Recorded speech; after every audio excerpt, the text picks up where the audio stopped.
ও ভাই কিভাবে বললে বুঝবা, কিভাবে বললে বুঝবা,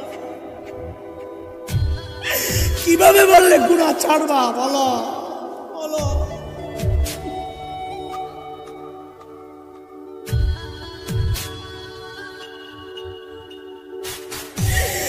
সন্তান চলতেছে জাহান্নামের দিকে, বিবি চলতেছে জাহান্নামের দিকে, আমি চলতেছি জাহান্নামের দিকে, অথচ মালিক ডাকতেছে নাই শোন না, শোন না, শোন, ওয়াল তানজুর নাফসুম মা কদ্দামাত লিগাদ। আমার সামনে তোকে দাঁড়াইতে হবে, দাঁড়াইতে হবে, দাঁড়াইতে হবে।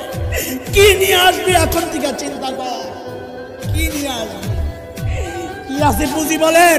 আমার তো নাই কিচ্ছু, আপনাদের হালত কি বলে? এই তো চিন্তা করলে অস্থির হয়ে যায়। হায় হায়, যৌবনের 32টা বছর কোন কামে ব্যয় করলাম।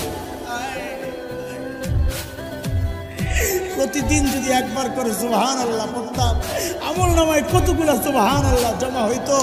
প্রত্যেক দিন যদি 2 রাকাত নফল নামাজ পড়তাম,